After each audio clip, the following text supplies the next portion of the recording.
욥의 그 고난에 대한 이야기라고 우리 생각을 합니다. 그래서 욥이 하나님 앞에 고난을 받았는데 이 고난을 받을 때 하나님 앞에 원망하지 아니하고 그리고 잘 인내했다가 그가 나중에 하나님으로부터 갑절의 축복을 받았다, 이렇게 알고 있는 것이 우리 알고 있는 욥기서의 내용입니다. 근데 만약에 우리가 욥기를 이 정도까지만 알고 있다면 욥기서의 3장부터 41장까지의 내용은 필요가 없는 게 되어버립니다. 1장, 2장에 예수님 왜 욥이 고난을 받게 되는지 이야기가 되어 있죠. 그리고 나서 이제 마지막 장 42장에 오면 욥이 이제 축복을 받는, 갑절의 축복받는 얘기가 나옵니다. 그냥 그가 고난을 잘 이겼고 축복받았다, 그러면 굳이 3장부터 41장까지 되는 그 어마어마한 양의 그 성경의 내용들이 굳이 있을 필요가 없다라는 거죠. 그렇다면 하나님은 이 욥기서를 통해서 우리에게 가르쳐주고 싶은 것이 뭐냐라는 거예요. 그냥 단순히 우리가 고난을 받을 때 하나님을 원망하지 않고 불평하지 않고 하나님 앞에 그것을 받아들여 잘 인내하면 우리가 많은 축복을 받는다, 이것의 전체적인 초점이냐라는 것입니다. 그렇다면 그 많은 할애를 한, 더 많은 양의 할애를 한, 여러분 어마어마한 양이죠. 3장부터 41장이면 그 양의 그것에 대한 부분이 우리가 어떻게 보면 하나님께서 우리에게 주고자 하는 그 하나님의 가장 핵심적인, 욥기에서 말하고 있는 가장 키포인트라고 해도 과언이 아닐 수 있습니다. 그래서 이 욥기서의 내용은 그저 고난에 대한 이야기가 아니라 이 욥기서를 통해서 하나님을 어떻게 믿어야 되느냐, 우리가 하나님을 믿는 자세가 무엇이냐, 어떻게 하나님을 믿고 있느냐에 대한 부분을 더 정확하게 우리에게 말씀해 주고 싶어 하시는 부분이 바로 욥기서라고 할 수가 있습니다. 그래서 오늘 이 읽은 본문의 말씀을 통해서 우리가 하나님을 믿는 우리의 자세에 대해서 우리가 같이 살펴보기를 원합니다. 첫 번째는 나는 무지한 존재라는 사실을 인정해야 됩니다. 그러니까 우리가 하나님을 믿는 우리의 자세 중에서 가장 중요한 부분은 나는 무지한 존재라는 것을 인정해야 된다는 거예요. 오늘 본문의 말씀에 보면 2절 3절 말씀을 같이 한번 읽어보겠습니다. 주께서는 못하실 일이 없사오며 무슨 계획이든지 못 이룰 것이 없는 줄 아오니 무지한 말로 이치를 가린 자가 누구니까? 나는 깨닫지도 못한 일을 말하였고 스스로 알 수도 없고 헤아리기도 어려운 일을 말하였나이다. 여러분, 욥은 그 숱한 이제 자기 친구들, 우리 엘리바스와 그 다음에 빌닷과 소발이라는 세 명의 친구와 논쟁을 하고 또 나중에는 하나님과 논쟁을 합니다. 그 하나님과의 논쟁 끝에 그가 결론을 내린 장면이 뭐냐면 바로 오늘 42장 1절부터 6절에 있는 이야기예요. 이 고백입니다. 그러니까 오늘 욥기서의 가장 핵심되는 말씀이 어디냐면 바로 42장 1절부터 6절입니다. 우리가 축복을 더 받고 갑절의 축복을 받고 뭐 이거 중요한 게 아니라는 거예요. 내가 하나님에 대해서 어떻게 깨달았느냐라는 거예요. 오늘 욥이 자신에 있어서 하나님 앞에 나는 너무너무 무지한 존재라는 것을 깨달았다는 거예요. 자기가 무지하다는 것을 인정하는 것이 뭐냐면, 그것이 전제되는 게 뭐냐면 그 2절에 있는 건데 그게 뭐예요? 하나님은 전지전능하시다는 것입니다. 하나님 것은 못하실 일이 없으신 분이고 하나님은 모르신 것이 없으신 분이다. 이것이 먼저 전제될 때 내가 무지하다는 것을 깨닫는 거야. 여러분, 우리가 똑똑한 척하고 또 내가 뭐든지 다 아는 것 같고 내가 좀 잘난 것 같아요. 그런데 우리가 어떤 사람을 만났는데 그 사람이 나보다 더 많은 걸 알고 있고 나보다 더 전문 지식을 알고 있고 그 어떤 분야에 대해서 나보다 더 지식과 지혜가 많으면 내가 그 사람 앞에서 내가 어떻다는 느낌이 받아요? 내가 무지하구나라고 생각하는 거예요.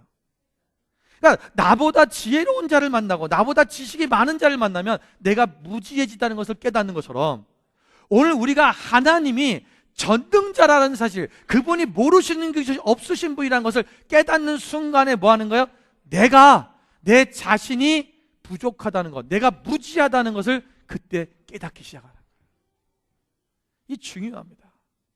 우리가 무지하다는 것을 인정하지 않는 순간부터 우리는 하나님의 전지성을 인정하지 않는 거예요. 그러니까 하나님 어딨냐? 왜 하나님 나한테 이렇게 하시는데? 왜 하나님이 계시다면 세상을 이렇게 만드는데? 하나님이 계시다면 왜 이런 일이 생기는데? 우리가 하나님 앞에 원망하고 불평하고 하나님 앞에 반항하는 이유가 뭐냐? 바로 거기서 오는 거예요. 나는 똑똑하다는 것입니다. 여러분, 우리가 먼저 내 자신이 무지함을 인정해야 돼요. 그걸 깨달은. 오늘 있잖아요. 이 욥이 그걸 깨달은 거예요. 우리가 다 읽어볼 수 없지만 욥이 계속 변론하는 내용도 보면요, 자기가 생각하는 하나님은 이런 하나님이라는 거예요. 하나님은 이런 분 아닙니까? 하나님은 이러신 분이 아닙니까? 계속해서 얘기를 하는 거예요. 그게 뭐야? 내가 알고 있는 하나님은 그런 분인데 왜 이런 일이 생기냐는 것입니다. 자기는 하나님에 대해서 다 알고 있다라고 생각을 했어요. 그래서 하나님이 뭐라 하냐면, 네가 바닷속 걸어봤니? 네가 천지를 창조할 때 네가 있어봤니? 그때 별들이 막 찬양하고 노래하는 걸 들어봤니? 하나님께서 그런 얘기를 하시니까요, 욥이 할 말이 없어지는 거예요. 이 천지를 창조하신 분, 그분이 전능자라는 거예요. 여러분, 우리가 하나님을 전능자라, 하나님을 전지전능하신 분이라고 인정한다는 것은 뭐냐면, 그분께로 모든 권한이 있다는 것을 인정하는 거예요. 이 전지전능하신 분은 자기의 주권을 갖고 계시는 거예요. 그러니까 그분이 모든 권리를 갖고 계시다라는 것입니다. 여러분, 우리가 하나님이 어떤 일도 하실 수 있다라는, 하나님은 그 무엇도 할 수 있다라고 하는 그 권리가 있다는 것을 인정하는 거예요. 여러분, 때로는 인간이 이해가 안 되는 일들을 하나님이 하실 때가 있습니다. 오늘날 세계적으로 일어나고 있는 일들을 볼 때마다 우리는 하나님은 왜 저렇게 하실까? 정말 왜 하나님이 정말 계시다면 이런 일이 세상에 일어나야 되는가? 저런 끔찍한 일이 일어나야 되는가? 우리는 그런 얘기들을 참 많이 합니다.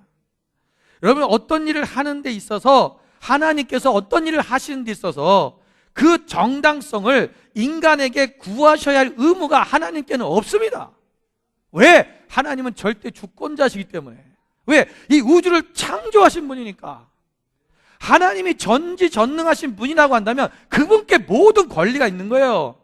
우리는 그분의 권리 앞에 우리가 뭐라고 얘기할 수가 없는 거, 하나님이 우리한테 그것을 어떤 허락을 받을 게 아니라는 것입니다. 여러분, 아기가 태어났는데요, 아기가 태어나서 자기 삶에 너무 고난스러워, 고통이 있고 힘들고 사는 인생이 너무 힘들어요. 그래서 엄마 아빠 이러는 거예요. 엄마 아빠, 왜 나한테 허락을 안 받고 날 낳았어요? 만약에 그런다면 그게 얼마나 웃기는 일입니까? 여러분, 아기가 태어나는 것에는 자기의 권한이 있는 게 아니에요. 그것은 부모의 권한으로 태어난 거고 하나님의 권한으로 태어난 거죠. 그 아이에게 있어서는 자기의 권한이 없어요. 내가 태어난 데 대해서. 하나님 날 왜 만드셨어요? 하나님 날 왜 이렇게 하셔요? 그 주권자이신, 우리를 창조하신 그분에게 권한이 있는 거예요. 그분이 오스리티가 있다는 것입니다.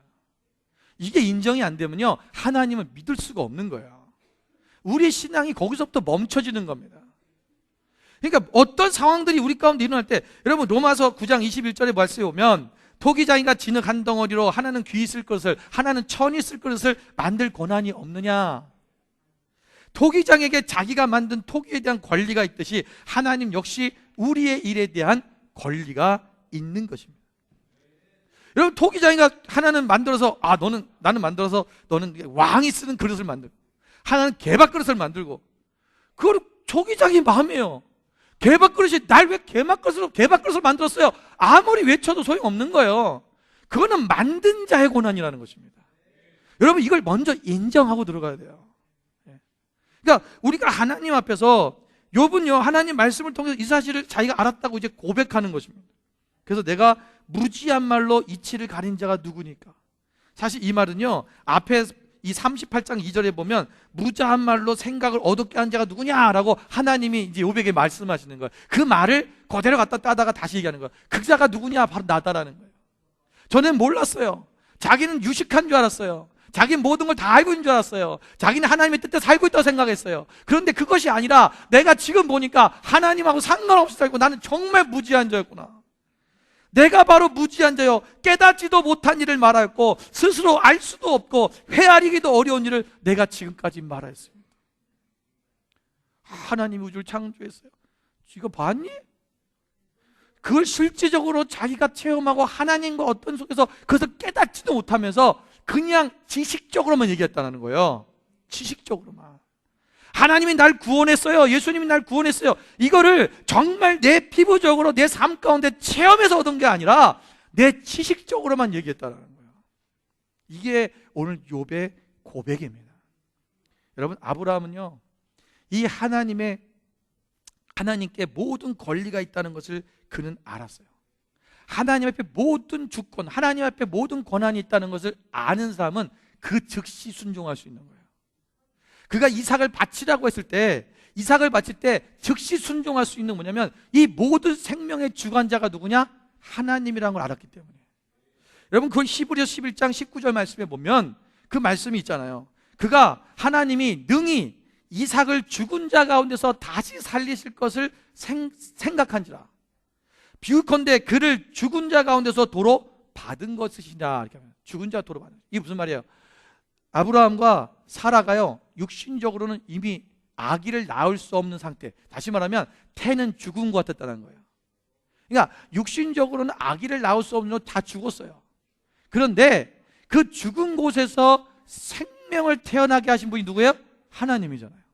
그러니까 내가 이 생명을 드려도, 하나님 앞에 이삭을 드려도 이삭이 죽어도 하나님은 죽은 자도 살릴 수 있는 분이라는 것을 믿어버린 거예요. 왜냐? 그 권한이 누구에게 있느냐? 하나님 앞에 있다는 걸 알기 때문에. 하나님 앞에 있다. 이것이 깨닫는 사람은요, 순종할 수 있는 거예요.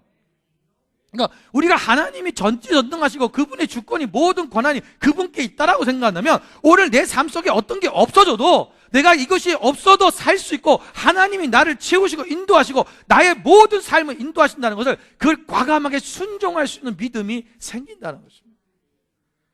그 믿음이 우리 가운데 없는 것은 뭐냐? 아직도 우리가 하나님이 전지전능하시다는 것을 지식적으로만 알고 있다는 거예요. 이걸 실제로 믿고 있지 않다는 것입니다.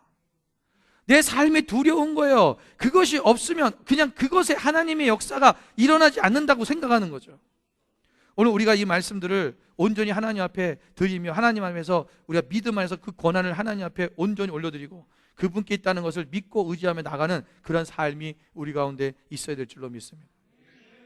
오늘 하나님께서 이 욥이 이 40장 4절에 보니까 그래서 뭐라고 얘기하냐면, 하나님께서 계속 얘기하니까 내가 하나님께서 자꾸 질문하는 거예요. 네가 본 적이 있느냐? 해본 적이 있느냐? 너가 아느냐? 막 계속 물으니까 그때 뭐라고 얘기합니까? 보소서 나는 비쳐나오니 무엇이라 주께 대답하리까? 손으로 내 입을 가릴 뿐이다. 그가요, 욥이 하나님 앞에 전에는 하나님과 논쟁, 자기 그 친구들하고 논쟁하면서 자기가 알고 있는 건 다 얘기했어요. 하나님 이런 분이라고. 그런데 하나님께서 말씀하고 나니까 자기가 할 말이 없어진 거예요. 입을 가리고 내가 하나님께 무슨 말을 하겠습니까? 나는 미천한 자입니다. 그렇게 하나님 앞에 똑똑한 척, 자기 자신이 지식이 많은 척, 뭐 하나님을 더 알고 많이 아는 척 그렇게 했던 욥이 이제 하나님 앞에 자신의 변론을 다 내려놓고 거기에 멈추는 거예요. 여러분, 또한 그 욥의 제 친구들, 우리가 엘리바스와 또 빌닷과 이 소발, 이 사람들 보면요, 이들이 자기들이 얘기하는 하나님에 대한 얘기가 뭔지를 우리가 봐야 돼요. 이들도 하나님을 정확하게 알지 못했어요. 그들이 알고 있는 하나님은 어떤 하나님이냐면요, 우리가 성경을 보면요, 우리가 이제 3장부터 우리가 이제 쭉 이제 41장까지 이제 전에 이제 빌닷, 소발까지 이야기들을 쭉 보면 그 내용들 속에 나와 있는 핵심적인 내용들이 있어요. 그게 뭐냐면 제가 정리를 해드릴게요. 여러분, 엘리바스는요, 자신의 개인적인 이상 체험을 제시하면서 하나님에 대해 얘기합니다. 그러니까 자신의 개인적인 체험을 그것을 전부인 것처럼 얘기를 해요. 우리가 신앙생활은 그런 사람이 있습니다. 내가 체험한 그 신앙이 그것만이 전부인 것처럼 아는 사람이 있어요. 아닙니다. 하나님은요, 광대하신 분이에요. 또 그 욥이 계속적으로 자기가 의롭다고 얘기하고 나는 죄를 진 적이 없다라고, 나는 이런 벌을 받을 만한 어떤 일을 한 적 없다고 계속 얘기하니까, 너가 세상에는 의로운 사람이 없다라고 얘기하면서 그를 뭐라고 얘기하면 하나님을 모독하는, 신성 모독하는 것처럼 그렇게 이야기하면서 욥에 대해서 정죄하고 저주합니다. 빌닷도요, 계속적으로 그가 접근하는 방법이 뭐냐면 율법적 접근입니다. 그러니까 하나님의 말씀에 이런데 네가 죄를 졌으니까, 그러니까 네가 죄를 졌기 때문에 반드시 지금 벌을 받는 거다라는 거예요. 그러니까 죄를 졌기 때문에 벌을 받는다, 이것이 계속적으로 이야기하는 것이 새 친구도 이야기예요.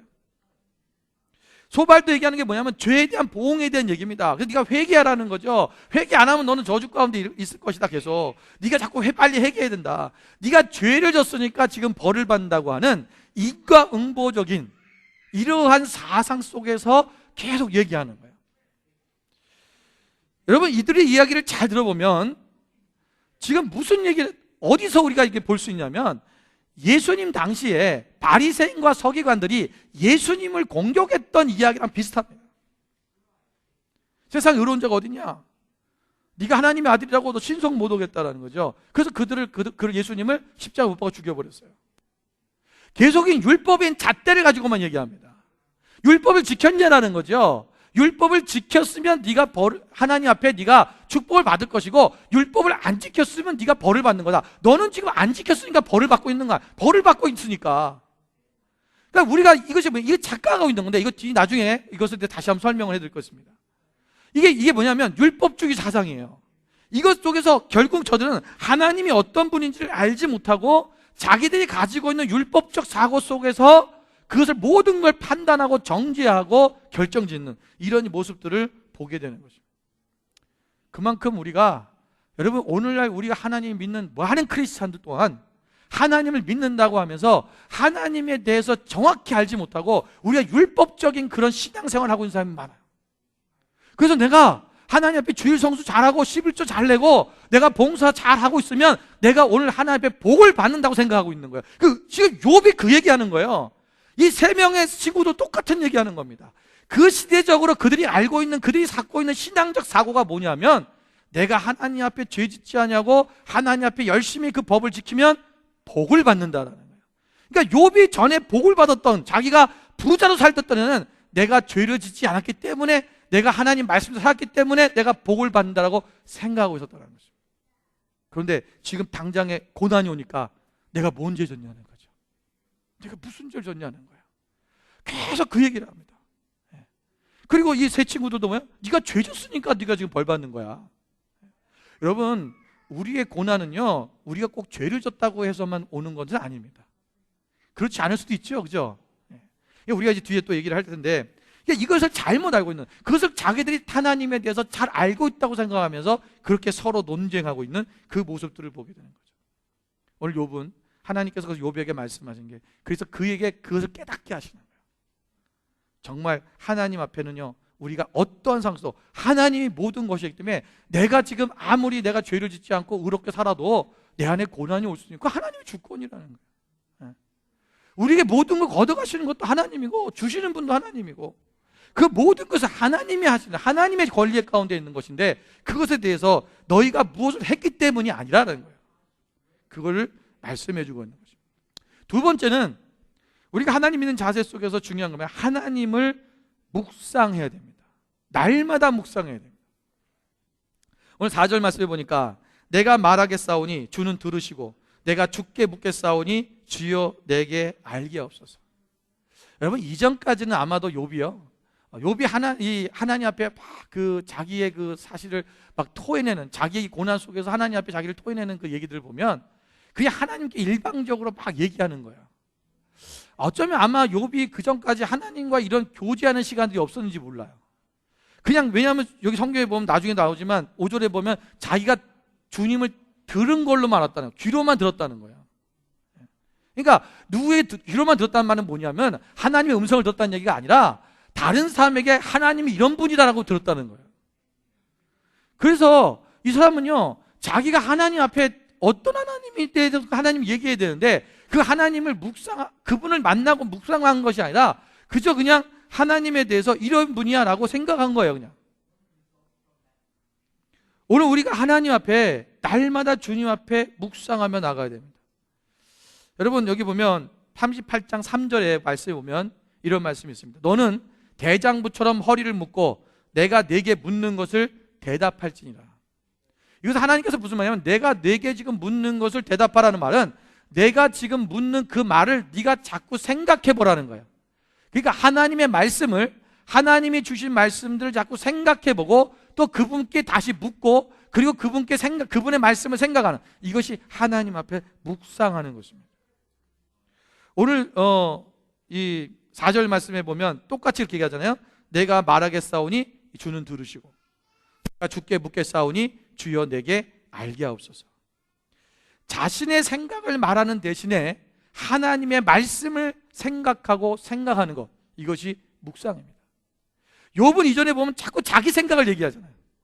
내 생각에는 이런데요, 내 생각에는 이렇게 하셔야 되는 거 아니에요? 하나님 앞에 자꾸 자기 생각을 얘기를 해요. 이것은 묵상하는 게 아닙니다. 하나님을 묵상하는 삶은 하나님의 말씀을 생각하고 하나님을 생각하는 거예요. 계속 그것을 반복해서 생각하는 것입니다. 예. 그러니까 우리가 근데 많은 사람들이 믿음의 생활 속에서 실수하는 게 뭐냐면 자꾸 하나님 앞에 자기 생각을 얘기해요.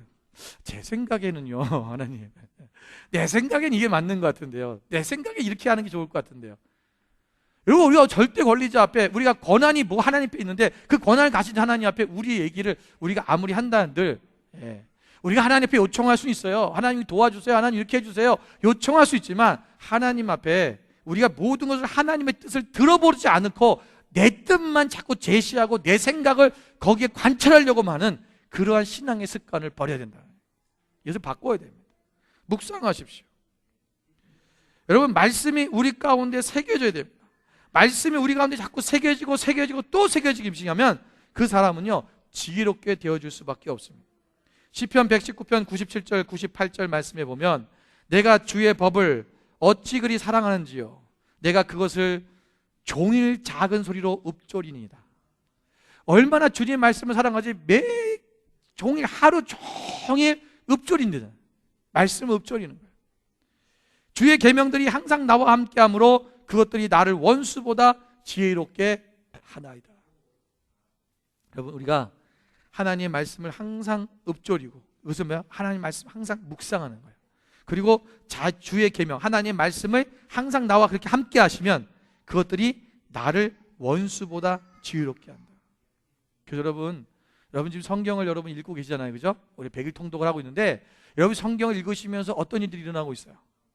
여러분 성경의 말씀이 내가 읽다 보니까 성경 말씀이 그래도 어느 한 구절 한 구절 말씀이 생각나기 시작하고, 삶 속에서 어떤 일이 생겼을 때 그 말씀이 생각나지니까 그 말씀으로 가지고 누가 나한테 뭘 대항하고 또는 어떤 사람과 나 관계가 좀 문제가 생기고 어떤 사람하고 트러블이 생길 때 그 말씀으로 내가 얘기하고 다른 얘기하자고 말씀으로 얘기하고 말씀으로 대하니까 그것이 풀어지고 해결되는 역사도 일어나요, 안 일어나요? 경험이 없으시군요. 이게 일어나야 돼요. 이게 일어나야 돼요. 말씀이 막 생각나줘야 돼요.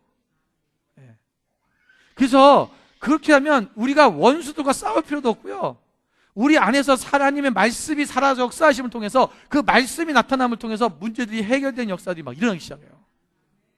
제가 실제로요, 이런 간증을 하는 분은 얘기 들었어요. 전에는 자기가 그런 경험이 없었는데 그런 일들이 실제로 일어나고 있더라. 여러분, 이게 사실입니다.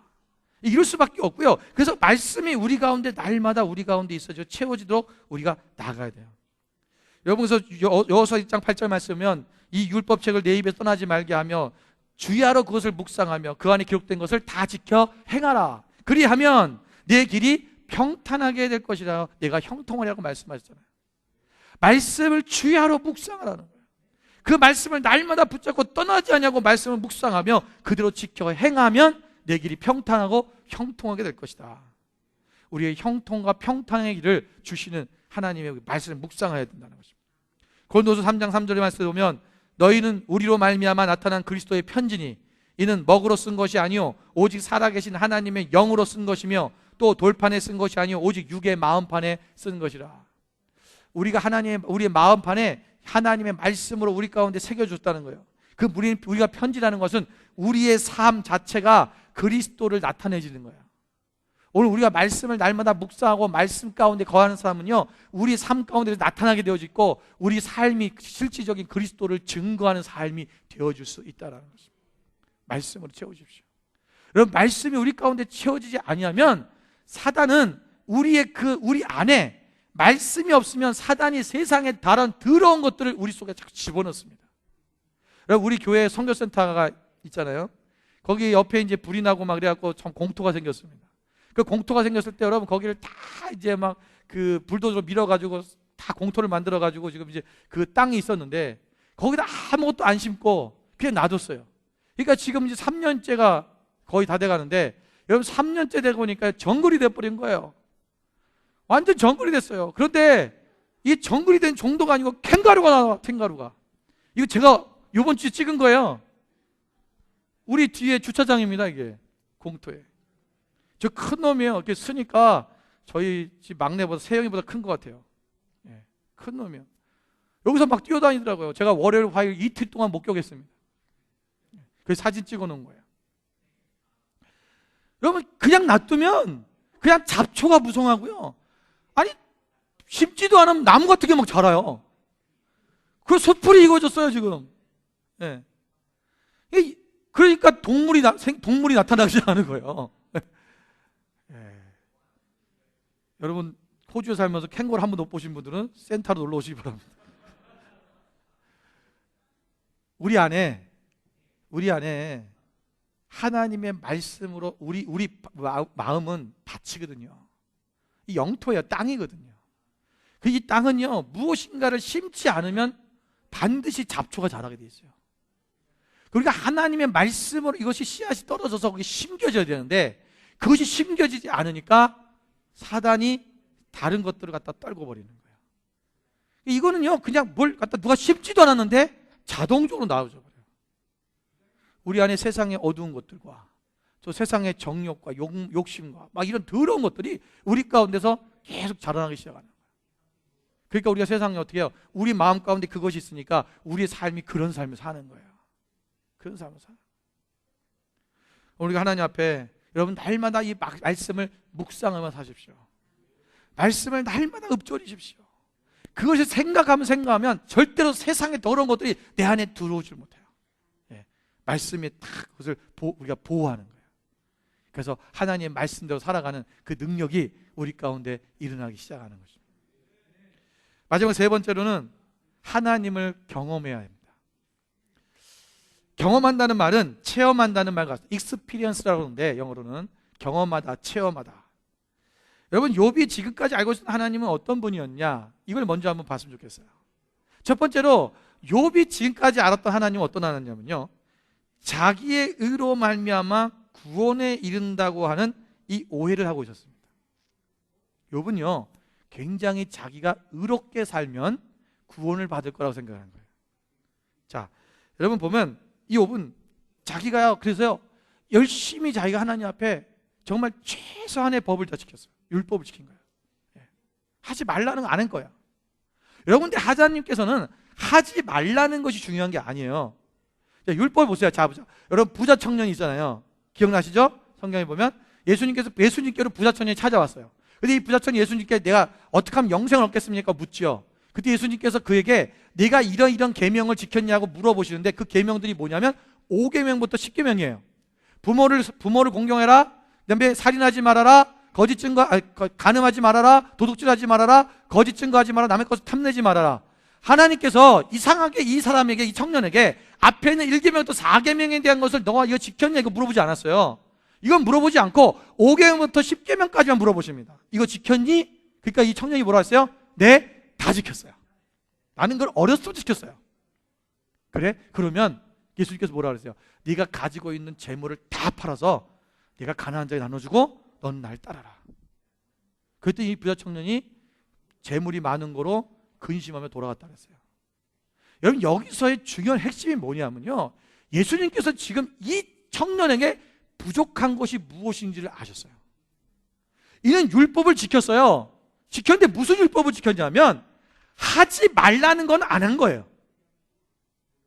여러분 내가 이웃을 사랑하라 라고 하는 말씀이라는 것은 이웃을 사랑해야죠. 자기가 가지고 있는 재물들을 가지고 어려운 사람들 구제하고 도와줘야죠. 그런데 한 번도 그런 적이 없는 거야.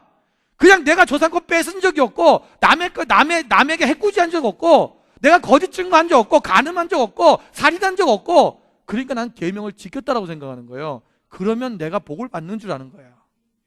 욥의 사고도 그거예요. 오늘 여러분 성경에 보면 욥이 이런 고백을 합니다. 16장 17절 말씀에 여러분 스크린 나올 거예요. 보시면 그러나 내 손에는 포악이 없고 나의 기도는 정결하니라. 나는 포악한 짓을 한 번도, 그러니까 다른 사람을 해하고 때리고 다른 사람에게 해코지하는 이런 일을 해본 적이 없다라는 거예요. 안 했다는 거예요. 그 자기의 기도는 정결하대요. 여러분 기도가 정결하다는 게 뭔지 모르겠어요. 근데 하여튼 기도가 정결하대. 자기 기도는. 욥의 얘기예요. 그만큼 욥은요 하나님 앞에 깨끗하게 했다는 거예요.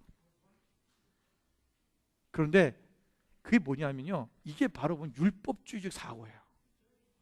내가 이거를 지켰으니까, 내가 남에게 해코지 안 했으니까 나는 착한 사람이야, 의로운 사람이야, 하나님이 나를 구원하실 거야.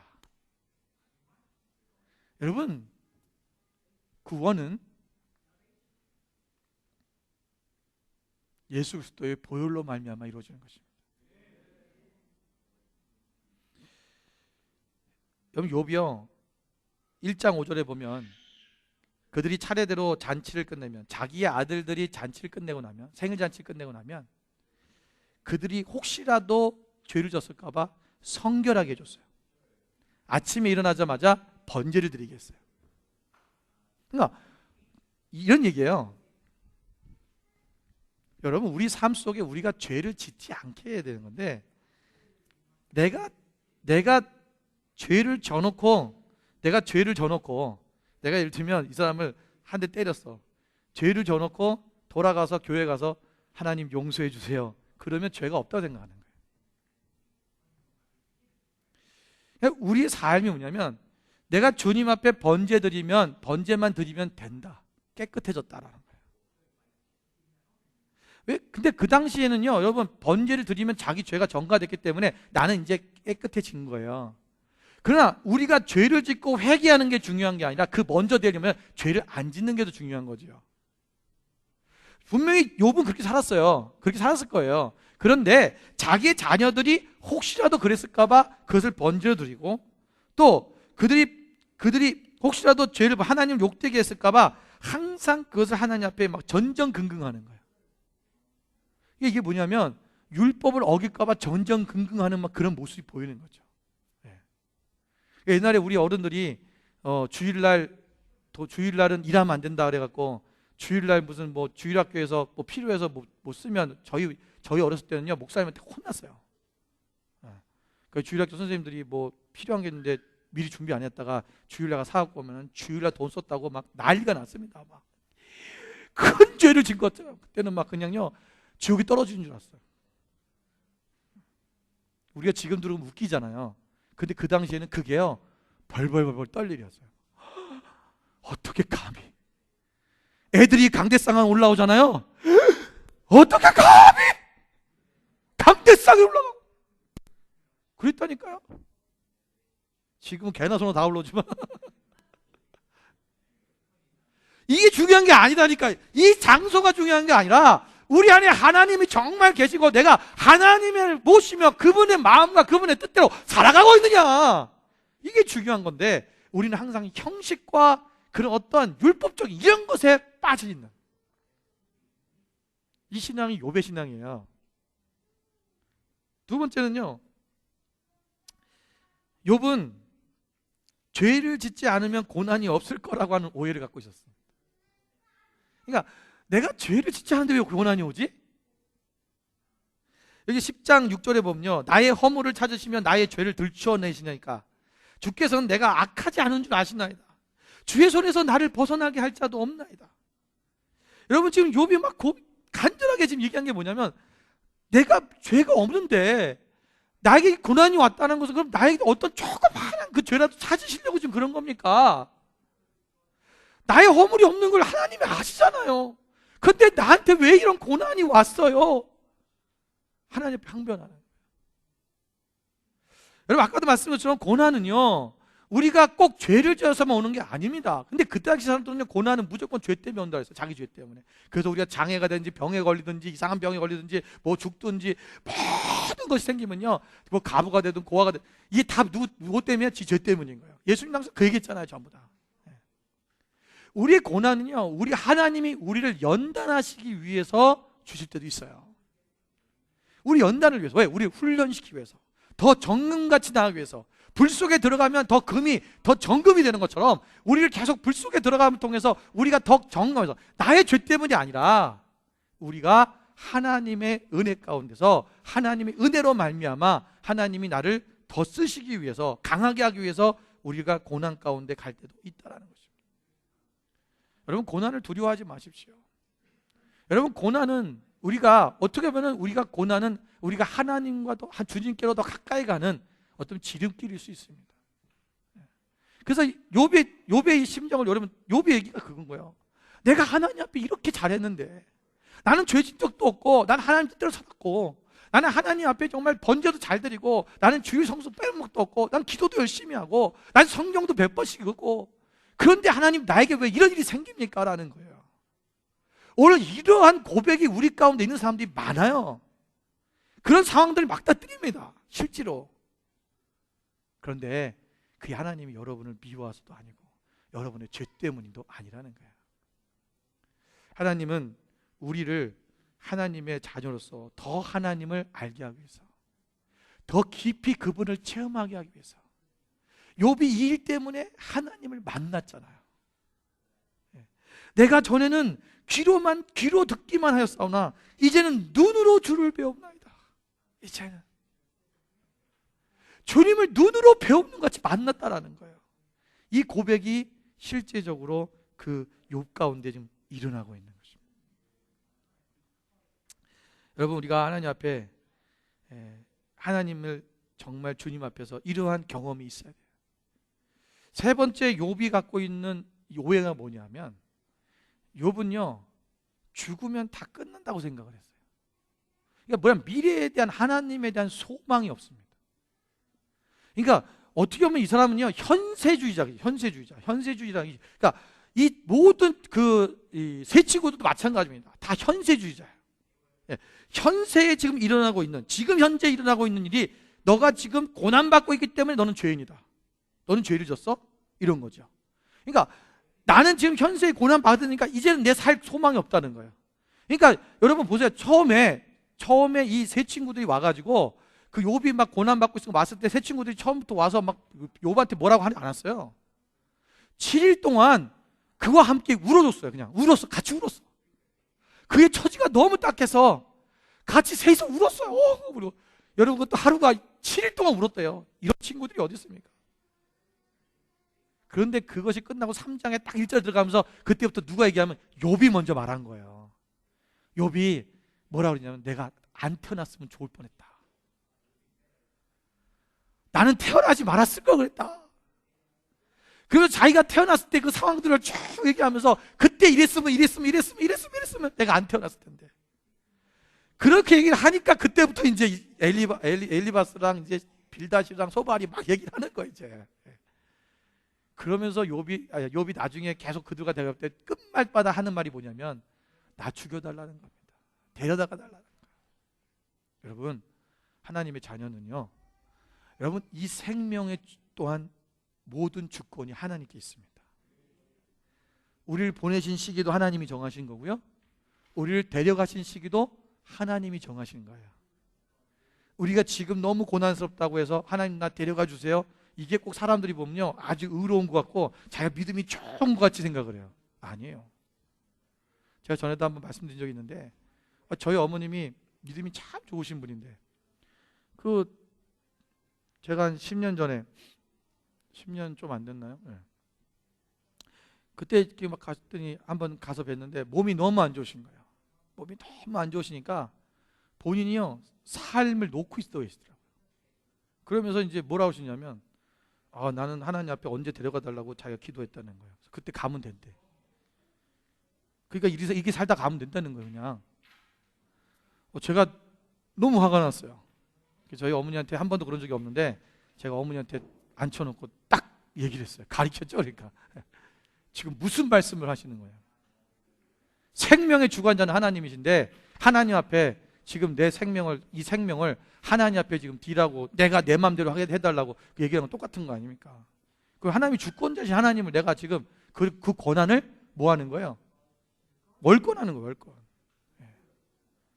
그래서 제가 하나님이 이 땅에 있으실 동안에 하나님께서 지금 주신 사명을 감당하고, 자녀가 둘이나 주의 종으로 있는데 그러면 자녀들을 위해서 끝까지 기도하고 하나님이 주신 사명을 감당하고 하나님이 오실 때 가는 거지 뭐 마음대로 가시냐고 막 그랬더니 저 여운이 깜짝 놀라셨어요.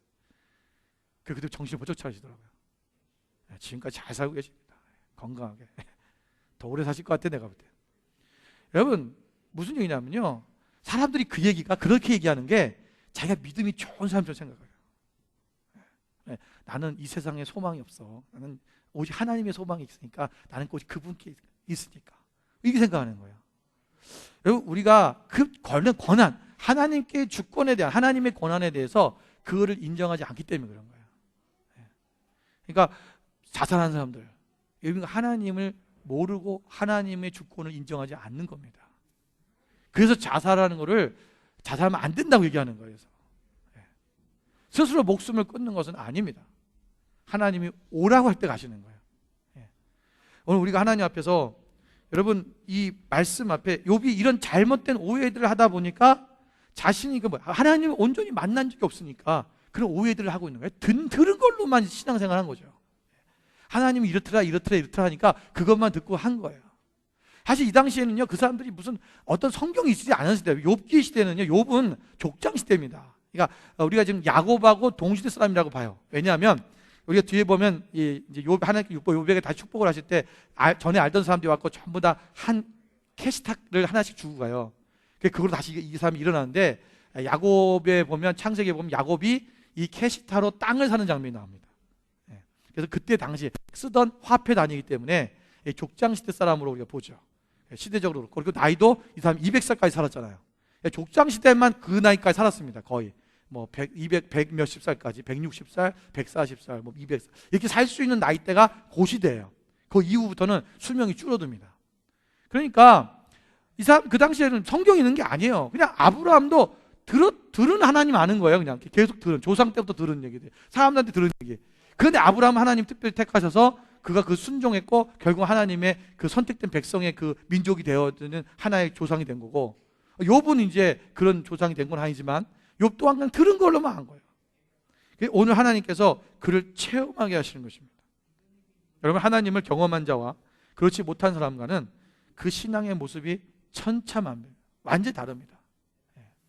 우리가 하나님을 정말 체험하고 만난 사람은요, 하나님의 말씀에 온전히 순종하게 돼 있고요, 그 말하는 거나 생각하는 거나 행동하는 것이 하나님의 뜻대로 살아가게 돼 있어요. 그런데 지식적으로 들은 거로 많은 사람은요, 늘 신앙이 흔들리고 어렵고, 어려운 문제만 오면은 금방 자빠지고 넘어지고, 조금 잘 되면은 막 파닥파닥거려서 또 하나님 살아계시다 그러고, 이것이 이 신앙생활이 늘 왔다 갔다 하는 꼭 냄비 같은 신앙이에요. 그냥 불 좀 떼면은 금방 파닥 끓어가지고 뜨거웠다가 불만 딱 끄면 바로 식어버리는. 여러분 좀 뚝배기 같은 인생이 돼야 됩니다. 늘 그냥 불을 꺼도 지글지글 끌 수 있는 그러한 모습의 신앙이 돼야지, 그냥 불만 딱 꺼지면 금방 식어갖고 완전히 차가워지는 그런 신앙이 되면 안 된다는 거죠. 오늘 우리가 하나님 앞에 여러분 그런 체험이 있어야 됩니다. 베드로서 1장 16절 보면, 우리 주 예수 그리스도의 능력과 강림하심을 너희에게 알게 한 것이 교묘히 만든 이야기를 따른 것이 아니요 우리는 그의 크신 위엄을 친히 본 자. 베드로는 친히 예수님 봤잖아요. 우리는 친히 본 자다. 나는 그분을 봤다. 너에게 꾸며낸 얘기하는 것이 아니라 그냥 내가 어떤 지식을 얘기하는 게 아니라 내가 친히 그분을 만났고 그분을 만난 것을 얘기하는 거다. 그분이 어떻게 역사하셨는지. 요한일서에 보면 요한도 또한 그런 비슷한 것을 내가 눈으로 본 바요 자세히 보고 우리의 손으로 만진 바라 얘기하는 그런 체험이 있다라고 얘기하는 것입니다. 이런 얘기하면요, 사람들이 그래요. 그러면 나도 체험을 하기 위해서 제가 어느 날 죽을 병에 한번 걸렸다가 살아나야 되고, 그냥 아니면 우리 집에 무슨 폭삭 망하거나 아니면 나한테 어떤 큰 환란이 왔다가 일어나야지만이, 욕과 같은 그런 고난이 왔다 가야지만 내가 하나님을 체험하고 만나는 겁니까? 이렇게 얘기하는 사람이 있어요. 그래갖고 그런 것만 기다려. 나 하나님 만난 적이 없대. 하나님 안 만나준대. 그러면서 체험이 없다고 계속 그런 사람이 있어요. 특히 모태신앙들 중에. 모태신앙들은요 늘 이런 생각이 있어요. 저는 모태신앙은 하지만 어렸을 때 예수 믿었기 때문에 자꾸 우리가 들었던 게 뭐냐면, 어느 사람이 하나님을 만나고 완전히 변화된 삶을 사는 거 보면 그런 거였거든요. 그러니까 그런 간증만 들었기 때문에 나도 뭐 저런 일 나한테는 안 일어나나? 막 그런 생각만 했어요. 여러분 그렇지 않아요. 여러분 그렇게 하면 인간이 살아남지 못해요. 모태신앙들은 절대 하나님 그렇게 하지 않으세요. 왜? 그들이 이미 하나님, 여러분의 부모님 때, 할아버지 할머니 때, 부모님 때 쌓아놨던 기도와 그분들 신앙이기 때문에 여러분들 복이 있는 거예요. 그래서 그런 거 안 당하는 거예요. 그게 복인 줄 알아야지. 그 어떻게 우리가 하나님을 만나냐? 하나님 어떻게 체험하냐?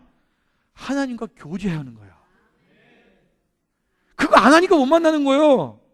기도와 말씀으로 하나님 앞에 나가서 하나님 앞에 그래서 오늘 욥이 뭐 하는 거예요? 전에는 하나님 앞에 일방적으로 기도했어요. 그러나 이제는 하나님께 묻고 하나님 앞에 대답 듣고 하나님과 교제하기 시작하잖아요. 그분을 교제하고 그분과 그분의 이야기를 듣고 하나님 말씀하신 것도 그분의 말씀을 다시 되새기고 그것이 계속적으로 반복되다 보니까 하나님이 내 안에 살아있고 그분이 살아계심이 확신되어지는 거예요. 그분이 실제라는 것이 우리 가운데 함께하는 것이 그것이 체험되기 시작하는 거예요. 여러분 어떤 막 어려운 일을 당했다가 이런 그거 아니에요. 여러분 그런 거 기도하지 마세요. 제발 힘든 일 당하지 마세요. 복되게 살아가세요. 그거 안 하니까 하나님이 하나님과 만나 주시려고 욥처럼 고난 가운데 잠깐 집어넣었다 빼시는 거예요. 그러니까 그 불 속에 들어가기 전에 여러분 주님과 교제하셔야 돼요. 하나님을 정말 눈으로 본 것 같이 그 가슴으로 내 하나님을 만나는 역사가 일어나야 돼요. 예, 그건요 우리가 기도하고 말씀하고 주님 안에서 그분과 교제를 계속 하다 보면 그것이 이루어져요. 늘 말씀드리잖아요. 우리가 교제하기 시작하면 교제는 뭐로 한다고요? 대화로 하는 거예요. 대화가 돼야 먼저 교제가 이루어져요. 대화를 통해서 계속 교제하면 우리가 서로 사랑이 친밀해져요. 친밀해지면 그분과 친해지는 거예요. 그러니까 여러분 우리가 지금 보면 많은 사람들이 크리스찬들이 신앙생활 하면서 하나님과 안 친해. 그래서 교회 나오라 그러면 조금 부담스럽고 성경 읽으라 그러면 조금 마음에 좀 기분 나쁘고 기도하러 오라 그러면은 딴 교회 갈까 생각 들고 막 자꾸 그러는 거예요. 그러니까 하나님과 안 친하니까 그분하고 자꾸 기도하고 그분하고 대화를 하다 보면요 그분하고 친해지거든요. 그분하고 친해지면요 하나님이 원하시는 일들 가운데 하나님이 하시는 일 가운데 내가 자꾸 거기 있고 싶어요. 그분을 사랑할 마음이 생긴다니까요. 그분을 사랑하기 시작하는 거예요. 그분을 사랑하기 시작하니까 그분이 원하는 일에 내가 거기 있는 거예요. 내가 하게 되어 있는 거예요. 여러분 사랑하는 사람 있으면 사랑하는 사람 앞에 집 앞에 가 있잖아요. 오라고 하시던데 가 있잖아요. 왜? 내가 그 사랑하는 사람을 보고 싶으니까. 너무 사랑하니까. 오늘 하나님의 그러한 사랑이 생겨나는 거예요. 그 사랑이 생겨나기 시작하면 이제 그분하고 어떤 일이냐면 연합이 일어나는 거예요. 결혼하는 거죠. 하나님과 연합이 일어나는 시간. 이게 뭐예요? 하나님과의 만남이라는 것입니다. 여러분 이게 이런 체험이 이걸 우리의 삶 속에서 실제로 우리가 할 수 있다는 것입니다. 어떤 고난을 받지 않고도 할 수 있는 거예요. 여러분 모세 같은 경우는 하나님께서 여러분 그가 고난을 통하지 않고서는 그가 하나님 앞에 온전한 일을 할 수 없었어요. 자신의 의로 자신의 힘으로 자신의 백성을 구원해 보려고 했거든요. 그러니까 하나님이 안 되겠다 싶으니까 어떻게 광야 가운데 집어넣어 버리신 거예요. 그 광야의 고난 가운데 미디안 광야에서 40년 동안 있다 보니까 거기서 하나님을 만나고 그분과의 교제 속에서 그분과의 만남이 있는 거예요. 거기서 뭐 했겠어요? 기도하는 거죠. 광야에서 양치면서 별을 바라보면서 하늘을 바라보면서 하나님과 대화하고 기도하고 그러다 보니까 그 하나님이 그를 부르시고 만나고 그가 하나님께서 보내시니까 그때부터는 뭐 하는 거예요? 온전히 하나님의 뜻대로 나가는 거예요. 하나님의 일을 이루어 드리는 거예요. 사도 바울도 마찬가지잖아요. 그는요 자기가 지금 하고 있는 이 사울일 때에 그 기독교인들 예수 그리스도를 믿는 사람들 잡아다 죽이는 일이 그것이 자기가 실제적으로 해야 되는 하나님의 뜻인 줄 알았어요. 그건 다메섹으로 가는 것이 하나님의 비전인 줄 알았어요. 그런데 그가 다메섹 도상에서 예수님을 만나고 나니까 그것이 아니라 정말 하나님의 뜻이 무엇인지 알게 된 거잖아요. 그의 삶이 바뀌잖아요. 그러니까 하나님이 자기는 하나님을 위해서 한다고 한 거예요. 그런데 하나님이 원하시니 하나님이 진짜 이것이 하나님 일인지 아닌지를 모르는 거죠.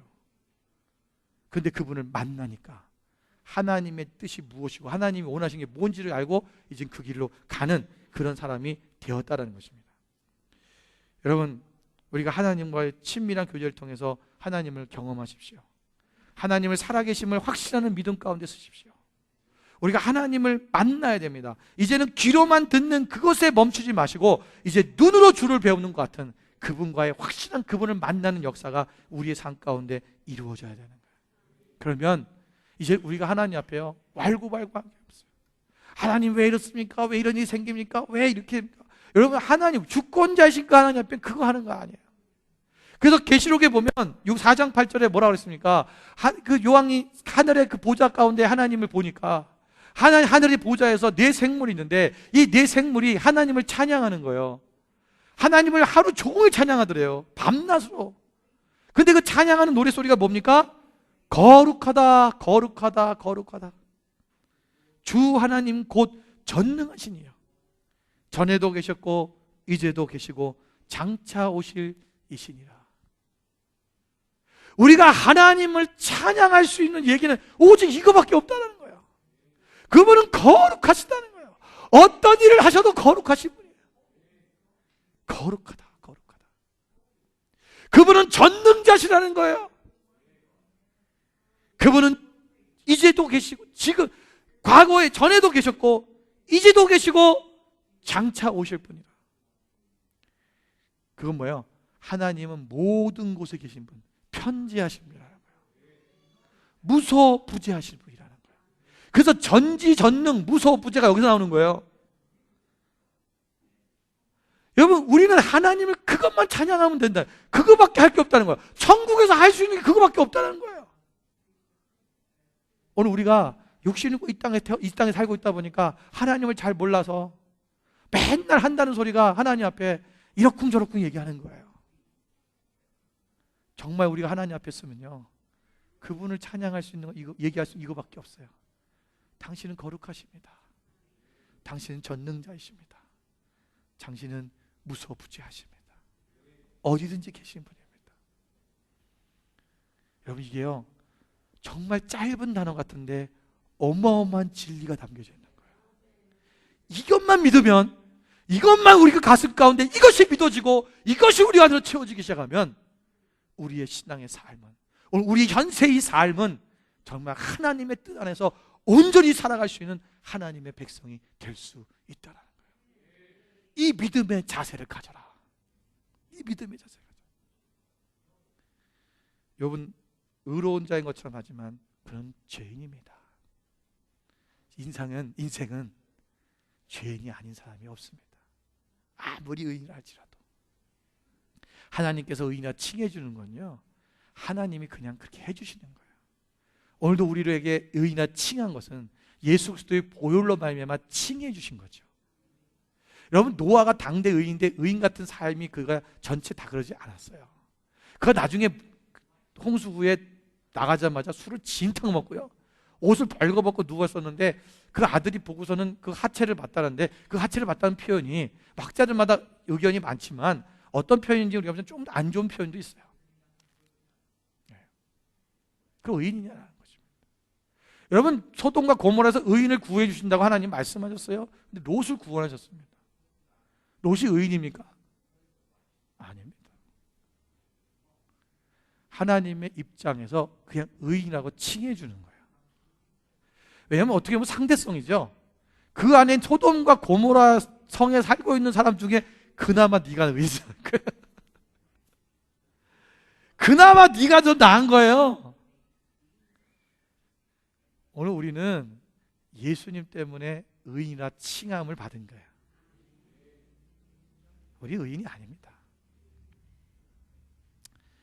우리가 이 사실을 잃어버리면 나의 의로 모든 걸 하려고 해요. 자기의, self righteousness, 자기의입니다. 이걸 버려야 돼요. 욥에게 가득했던 것이 바로 그겁니다. 하나님 오늘 우리에게 욥기를 통해서 말씀해 주신 뭐냐면 오늘날 크리스찬들의 삶이, 그들의 생각이 욥과 같다는 거죠. 정말 그래요. 우리가 온전히 하나님을 바라보는 거예요. 나는 그분 앞에 무지한 자입니다. 이걸 철저하게 통감해야 돼요.